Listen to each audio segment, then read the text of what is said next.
This is part 2 of the interview with Mr. Scott about his musical background and career.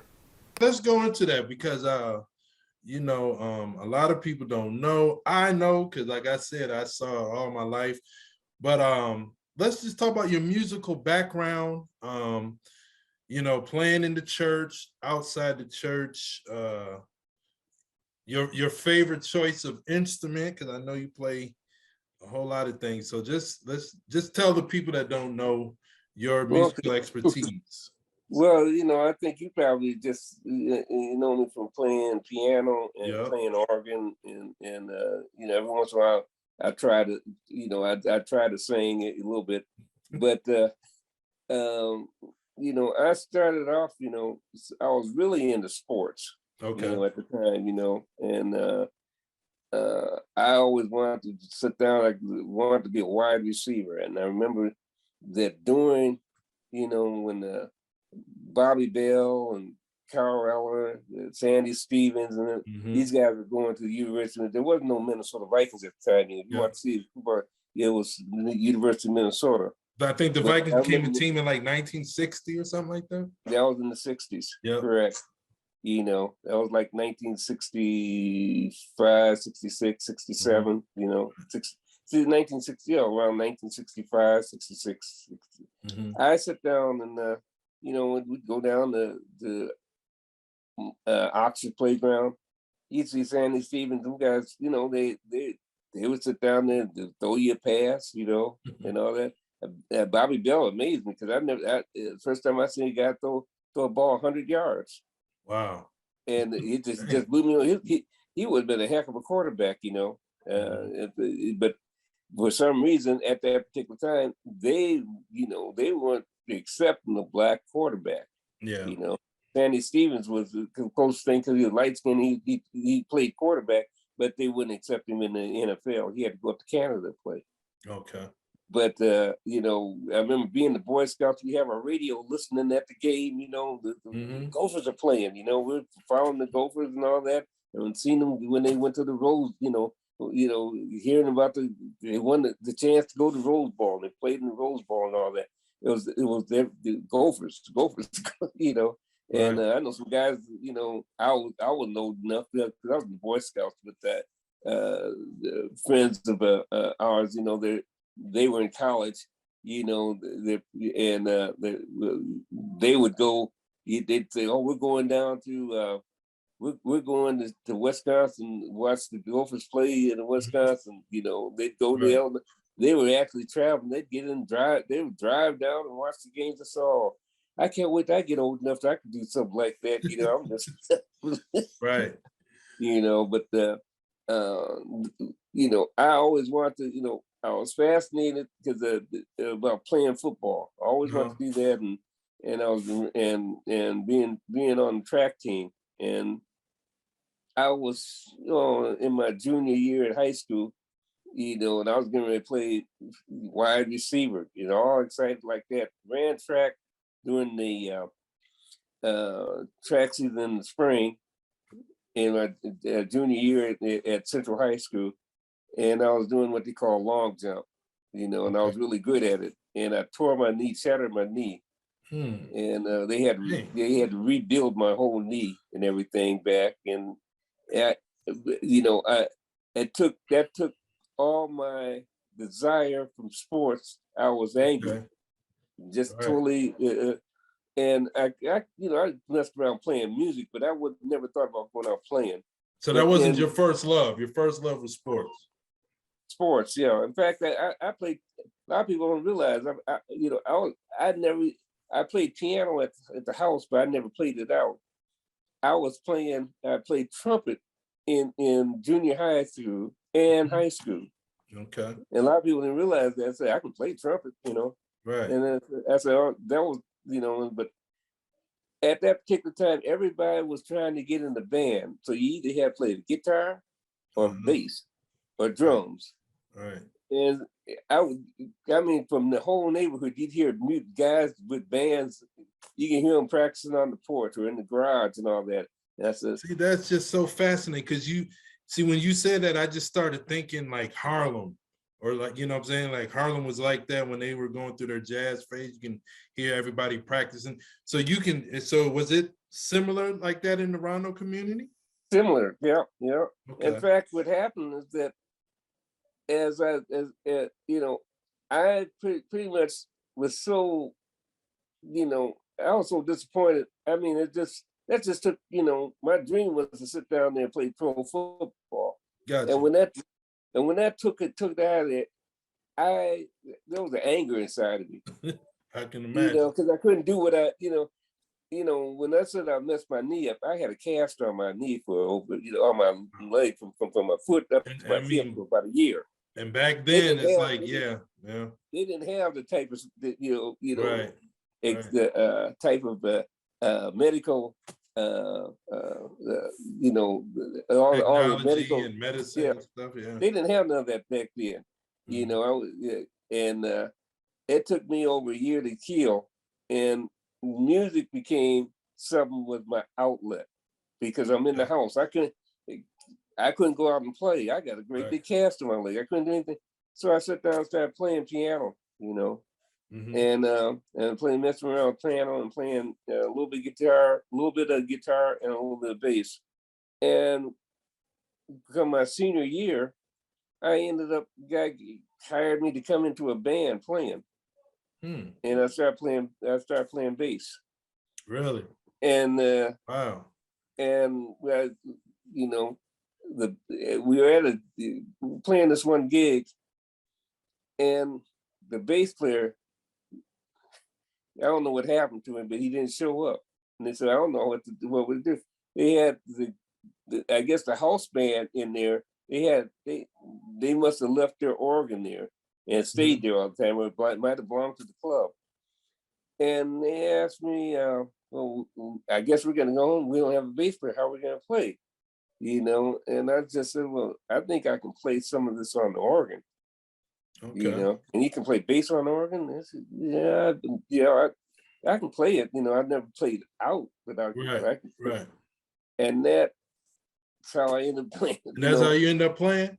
Yeah. I mean, because I just saw the expertise of you on the organ jamming. So that's just fascinating to hear. That's how you got started on the organ.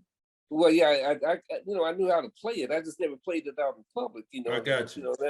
And I wouldn't, as I started playing, then I started meeting guys like Bobby Lau, who Bobby sat down and gave me, mentored me a little bit. Okay. A guy named Frank Edwards, he's passed away. He was from Kansas City.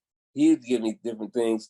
And the guitar player, he said, oh, you're good at it. And he was a jazz guitar player. And he wanted me to go in to really come in and really play jazz, And I just, but, the R&B guys were working like crazy. The jazz guys, they were working, but they would get on me about, man, you need to play jazz. But a lot of the older musicians, kind of took me in. And next thing I know, I'm playing. And, back then, my mom, the parents would give you a permit and you could go, so can we usually take your son on the weekend and play? And I actually played in the club when I was 16, 17 years old. Wow. And I couldn't sit in there. And when I got done playing, it's time to take a break. I had to sit in the office. But it's amazing. I was playing in clubs at 16. Wow. And that's where I want to go with the next point. So were you playing, so you said 16, so was that like would that be like the 70s, early 70s or late 60s? No, we're still in the 60s. Yeah. Okay. So I just want to know, high school in 67. Okay.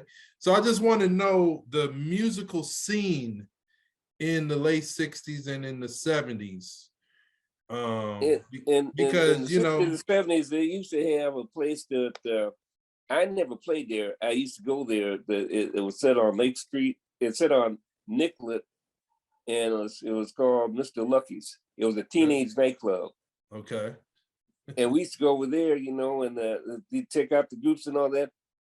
That was on my senior year, and I'm looking at these groups, vocal groups and all that. I mean, and you know, all they served you was hot dogs, pop, and stuff like that. Right. It was a teenage nightclub. You had to you couldn't come in there just with just a shirt and pants. You had to wear a sport coat.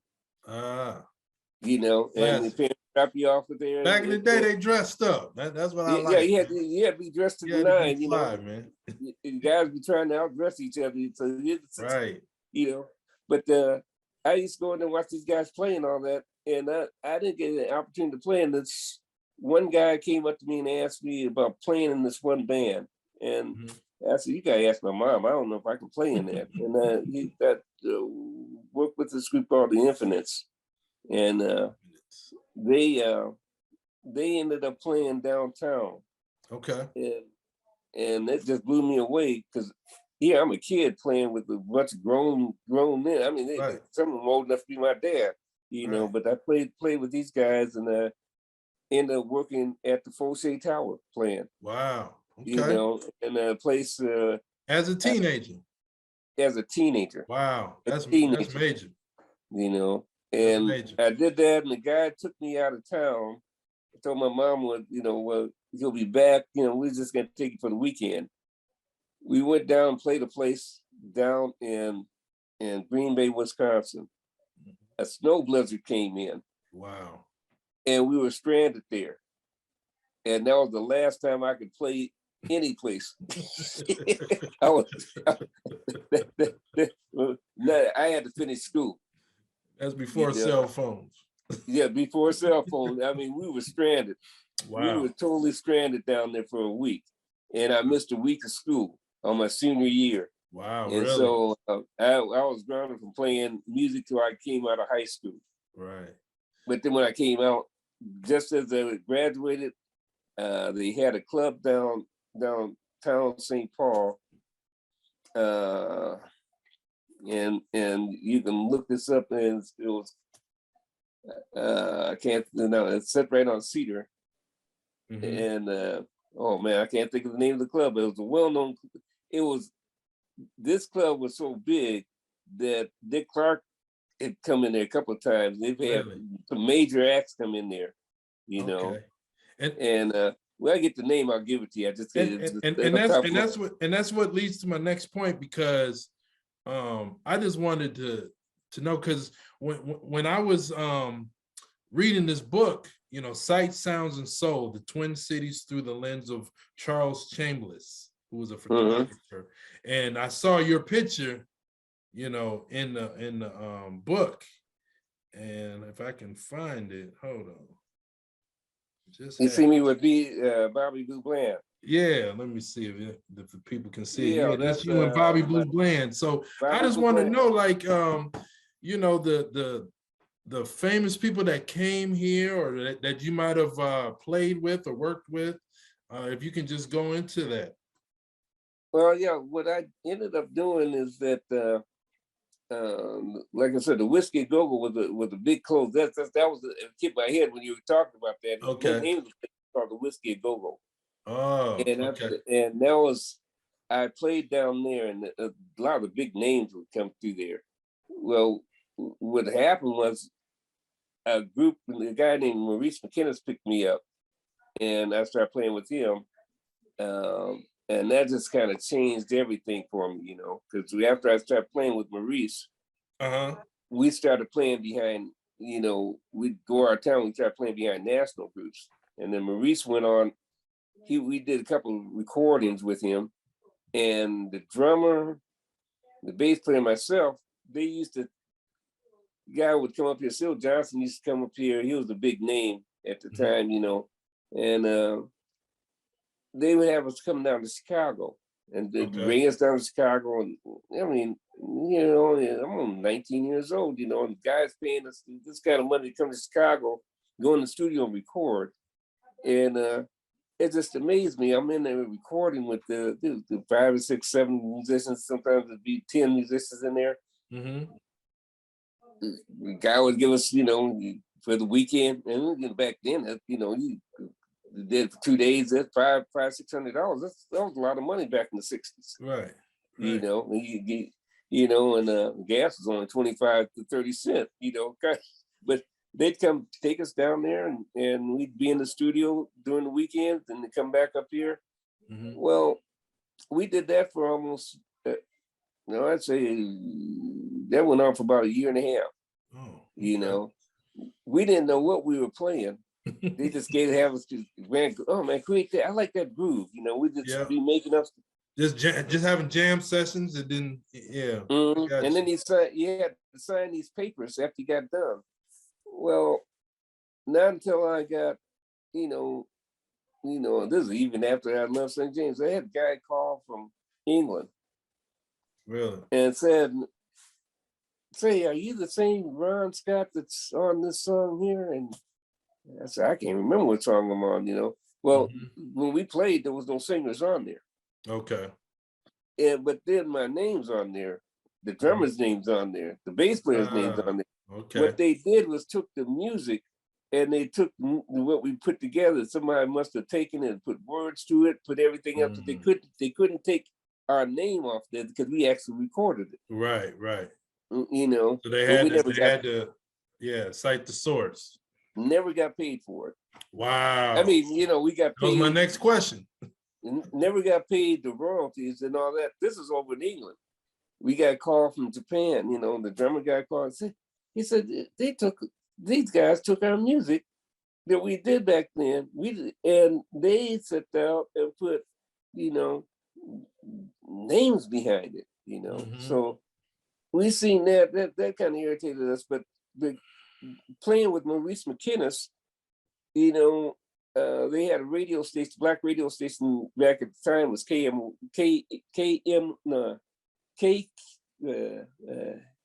not KM with J, but K. What's it? I know what you're trying to say. Oh man, I can't say it turned into. Was it? It turned into KMOJ or something. KUXL. Okay. It only came on sunset, sundown. They shut off. Right. KUXL, and there was a guy named Jack Harris who came here from Ohio, and he had a couple of records out there. So he started having us play behind. He used to promote concerts, and back then, even the Temptations, they would travel with maybe with the guitar player. They'd have to pick up a band. Well, I had a chance then to sit down and played with Al Green. Wow. Solomon Burke. We worked with Stevie Wonder down at Mankato. Really? Yep. Doesn't he have family here or something like that, or did he marry a woman from here? He's got Kim and Reverend McAfee. They're good. They're really good friends. Okay. They're I don't know if they're from the same hometown or something like that. But they're real good friends. Had some kind of ties to. Yeah, Reverend McAfee and him I think are really good friends and all that. When he comes in town, he goes over to his church. Right. But I met Stevie back, we were all teenagers then. Wow. And I played one night with him. That was really interesting. There was another guy who was with me. His name was Carl Bradley. And Carl Bradley, he was amazing. Yeah, he played baritone sax, and we got the job to play behind him. And then, Al Green. The next thing I know, the band Maurice went on and moved to California, and a group out of Milwaukee picked me up, which is called Our Father's Children. And I started playing with these guys, and we traveled all across the country. Then we ended up being backup bands for a lot of national acts. Really? Because if we were within a 300-400 mile area, we'd go in Kansas City, or we'd play Kansas City, St. Louis. We'd go into Little Rock, Arkansas. We played a lot of places in Michigan, and if we were in that area, we knew probably we knew Al Green's music, a guy named Garland Green's music. We knew There's a national group called Marisa Mack, and we worked with a lot of people that were out there at the time. Gene Chandler, and we knew these guys would sit down and call us up. We'd have to learn the music. We go learn the music, and we go play the job. So we worked with that. I remember playing the thing, and my wife and I, we were married at the time. We were just dating. And I remember playing played the party for the Fifth Dimensions. Really? Damn. Yeah. And they had us come in, and from there I was just playing all over. Well, I know you. I mean, that's why that was part of the reason what inspired to do the interview. When I saw the picture, I was just like, wow, I'm gonna have to connect with you. So were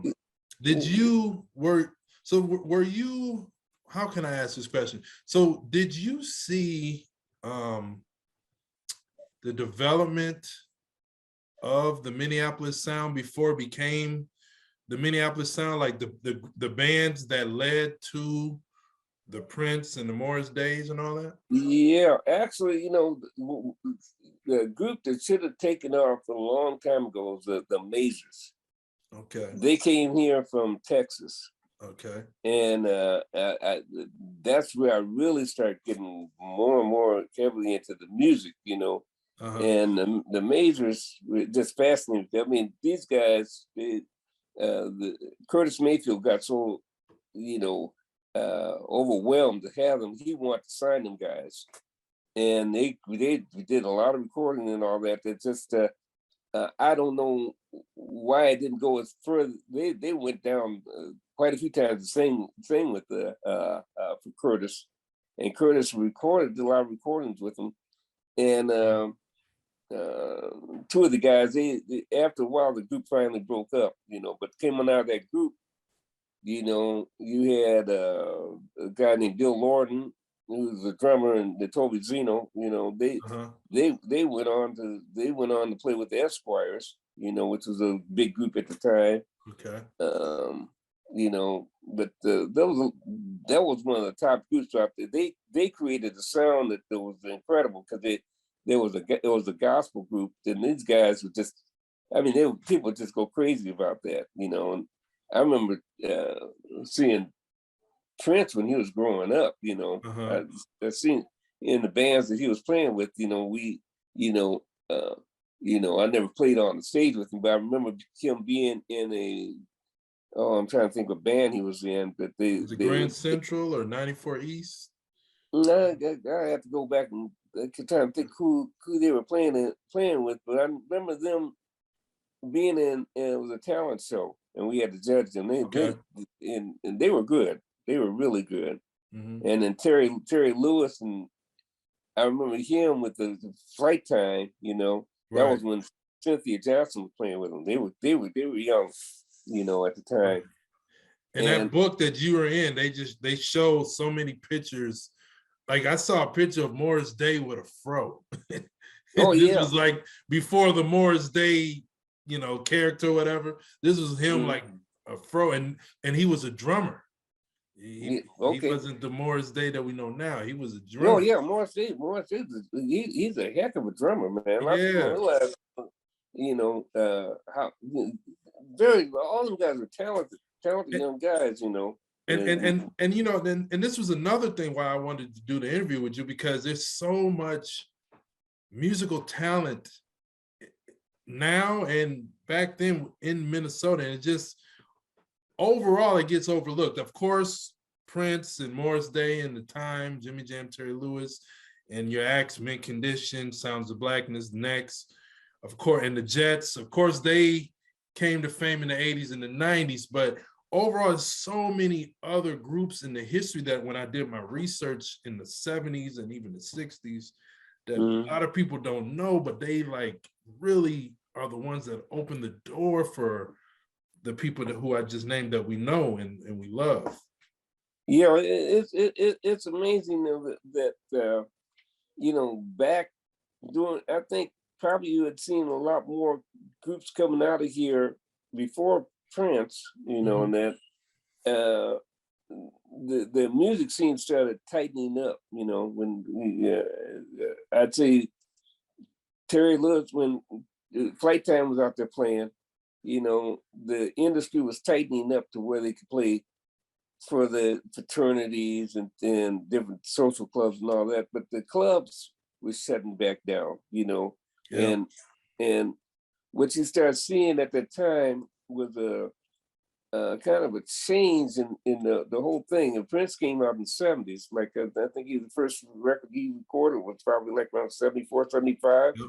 Mm-hmm. you know, and you know, at that particular time, I was pretty much out of town at that, you know, when he came Right. out, and I'm looking at a lot of the things that were happening during that period of time. It's just I was with a group called, like I said, I was with Our Father's Children. Then I ended up start playing, doing these Broadway things. I got into that, and I started learning music became one facet of it, but learning the music business became another aspect. And I started getting in trying to understand how the business works, because there's so many guys get, you know, after you're out there traveling and you're playing, and when you're doing it for a living, you have to know how the business works to survive. Right. You know, and I began to start, you know, understanding how to protect myself. I started learning the business from people who are in the business. And I think the first act that I, you know, sat down and guy hired me to be a production manager. And I went out, and I said, I've never done this before. And the first group, the first artist I worked with was Ashford and Simpson. Really? Wow. And up here in Minnesota, or? The first time I worked with them was in Milwaukee. Wow. And that was it was a they put on a good show. I was a flop. But the guy took me in and started teaching me. He said, if you want to learn this business, I'll teach you.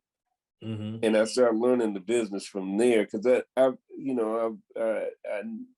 for years, the guys I was with, we got beat out of a lot of music, you know, not knowing, because you know, when they say it's show business, it is a business. Some people see the entertainment part of it, but there's a business behind that sits down and makes it work.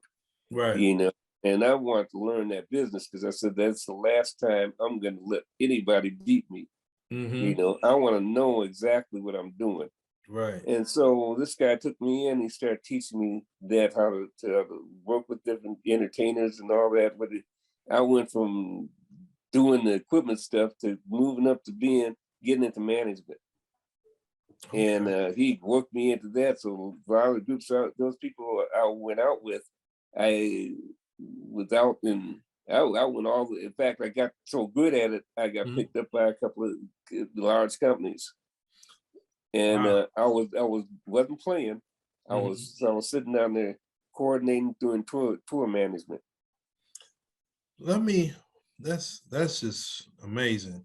That's amazing. And then to have the consciousness to know that you have to learn the business and things that go behind the scenes. There's a lot behind the scenes that people don't realize what takes place behind there. When you see a concert come in town, and you see the tour buses, you see the trucks, you see all that. Yeah. That's a business. Yeah. I have a cousin in Oakland that does that stuff, man. He does, and he can tell you it's a he's told me some stories, because he said he always likes working Winmore's Day and the time come out there. He said that's like one of his favorite bands. Yeah. But did you experience, and when I did my research with some of the guys, and like in that book that you're in, a lot of in Minnesota, a lot of I guess segregation or racism, where you guys couldn't play at certain bars or certain clubs. Did you experience that? I was fortunate that the guy that I worked for at the time had, I don't know what kind of connections he had, but we were one of the few bands that were able to play in white clubs. Okay. One of the few black bands that were able to play white clubs. And yeah, there's a lot of racism that was in there. You know, when I say I worked at the Stage Bar, which is we're talking about when you're working in Hennepin, on you know, I played the Stage Bar. I played King Solomon's Mines. In fact, the black groups that came in King Solomon's Mines, they came in because I sat down and had the person who owned that was Dean Constantine. I talked Dean into letting those bands come in. Wow. Opening up the door so these guys could come in. And see, this is why I want to do this interview, because we don't hear these stories and the unity and the connection and the foundation that open the doors for other artists that can, you know, that can come in and maybe go on a higher level. Yeah, and you know, when I got into the management part of it, it was a thing where I was playing then. So I mean, I'm fortunate to be, you know, and you hear this in Hollywood. Yeah, I was just fortunate to be at the right place at the right time, and talking to the right people. You know, and they seen something in me that you know, I couldn't. But you know, I'm gonna back up a step. I was with a guy, all white group. I was the only black guy in there, and that was in the 70, from 72 to 74. And his name was Joe Savage. And Joe what? I'm sorry? Joe Savage. Okay. Yeah. And Savage. So he used to write shows for Alice Cooper. Really? And not my mom. and we traveled and he had two 15-foot python snakes he traveled with, which scared me to death. I was scared of snakes. Oh my goodness. But he would write shows.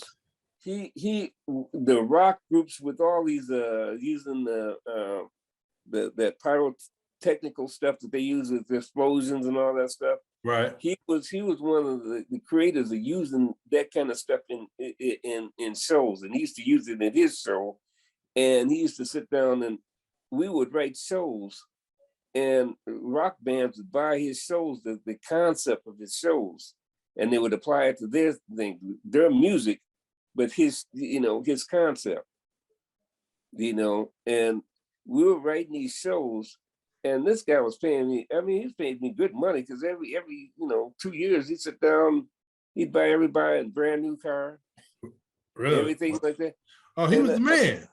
Yeah, he was. I mean, I played just about every place you could think of. I played Caesar's Palace. I played, I was playing nothing but the big rooms and all that. And the guy brother came to me out in Vegas. And he mentioned to me, he said, I hope this guy treats you guys fair. If he's paying you right. And I said, oh yeah, I'm making good money. You ain't making, you're not making the kind of money he's making. Right. And he's taking your ideals. And that then made both my eyes up. When we got to Miami, we traveled all over. We played the Playgirl Club in Anaheim, California. We're playing all over the world. But when I got to Miami, it was on my birthday. I think I was probably about 23 years old. And I was sitting there on my birthday. I'm sitting down and I said, here I'm there. I'm with a 10-piece band. You even played. It's my birthday. And I'm living out of a suitcase. And, because I hadn't been home in a long time. Right. I'm just traveling. One of the professors at the University of Minnesota, Reginald Buckner, he wanted me to come to the University of Minnesota, and, for a scholarship. He said, I'll get you into school, I said, I think it's time for me to sit down there and all the information I've had about the entertainment thing, and I'm not making the money I'm supposed to be making. I think it's time for me to sit down and get me an education. Right, something to fall back on. Yeah, I realized that, I didn't know what I thought I knew. Right. And I said, I need to go to school. So I came to the University of Minnesota. So, you know, and when I got there, I went to school there for you know, I was there for about 5 years, 5-6 years, Okay. you know, and I ended up going back to Vegas, started working for a well-known agency out there and all that. And all of a sudden, a guy comes to me that I've been knowing for a long time, played for him, Jimmy Ford Sr., and asked me to come back to Minnesota and to run, you know, help him manage the Riverview Supper Club. Oh, really? And I came back. I came back to Minnesota. That was the spot, Riverview. Yeah, and the place wasn't even built when I came back. You know, really. And I came so back. What year was this then? When you came back? I came back in I came back here in 1980, 1979. 79. Okay. Yeah, that's December of 1979. So it was going 1980. Riverview Supper Club opened up in 1981. Right. Okay. You know, and he had me working as a manager there, bringing entertainment. And he'd seen me in Vegas. He said, "Oh, that's who you work with." The first group we opened up with Melville Moore, and he said, "I bet you can put this club on the map," and I did. Wow. You know, because I opened up with Melville Moore, came back, had Millie Jackson in there. I've had some of the biggest names you could think of playing the club. And I mean, I heard story. I mean, from my dad, from my uncle, and their friends about Riverview and my old barber, all of that. So the Riverview was the spot. That was the place. Yeah, I remember Sinbad came in and he said, I didn't realize. So he said, you know, this place is on the map. It's on the map, you know.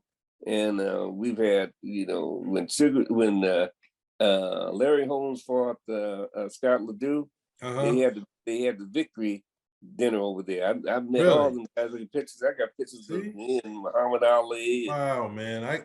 I'm gonna have to do a part 2 with you because I want to know. I'm a history nerd, man. I love especially Minnesota history. I want to learn all this stuff. And it just gets, some of this stuff just gets overlooked because, you know, I don't know about now since we've been getting national attention with, you know, with all the bad things that's been happening here. But now, you know, people understand that there are Black people here. But in the past, a lot of times it just got overlooked for some reason. Yeah, it's very easy to get overlooked, you know. I mean, like I said, the city. I used to tell entertainers when I bring them in. There was a couple of groups that came in here.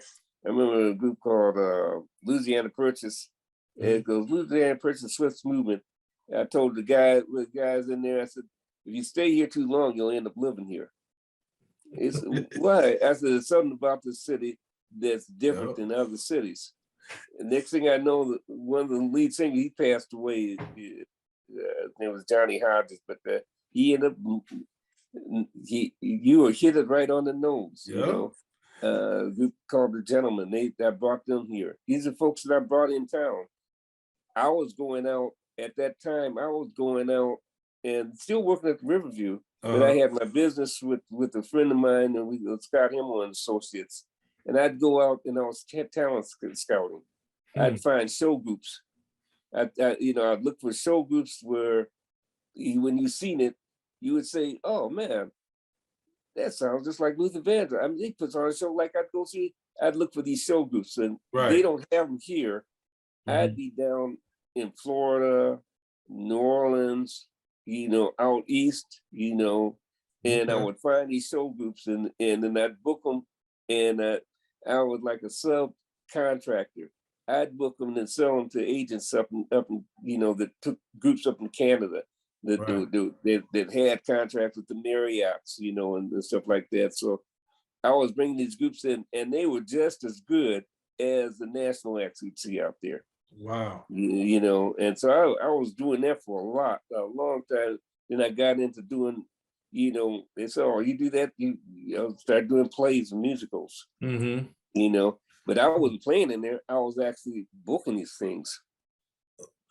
And it just seems like, well, you definitely have been rubbing elbows with what it seems like the industry all across the board. And we're going to have to definitely do a part 2. We definitely have to do a part 2. Because I want to get more, detail into this stuff, because I'm really thinking that the people need to hear this stuff, man. Especially I have pictures, and next time we do it, I'll have pictures for you and everything like that. So you can go through there, and I can break each one of these things down. That's a bet. That's a bet. Well, I hate to cut it short, because I'm having so much fun hearing these stories. And do you have? Are you still doing music? I know I haven't talked to you in a while, but are you still doing music, or do you have anything coming up? No, I'm not doing it. I'm not doing any music right now. I'm trying to learn a new trade in the music industry, and I'm working with a guy now in the studio, in which I'm trying to sit down and work on what they call music stems, and I have to, that's a long story behind that, but I'm working on a couple of projects and all that, but I'm not playing out anything. Okay. Well, yeah, and the next time we do this, like I said, we can get more in detail with things. But I really, really hate to end it, because I can go all night, but I hate to end it. But I really appreciate you from the bottom of my heart coming here, sharing your story. It's good to see you. Good seeing you too. I hope I was able to answer some of your questions. Oh no, you answered all my questions. Okay. But yeah, ladies and gentlemen, this is Mr. Ronald Scott, very talented brother, and we are going to have to do a follow-up pretty soon here. So I'll let you know whenever you're available, and we'll just do this again. I really appreciate it. Thank you. I appreciate being here. All right, say hi to the family for me. I will do that, definitely. All right. Yep, you too. Take care. Yeah, bye now.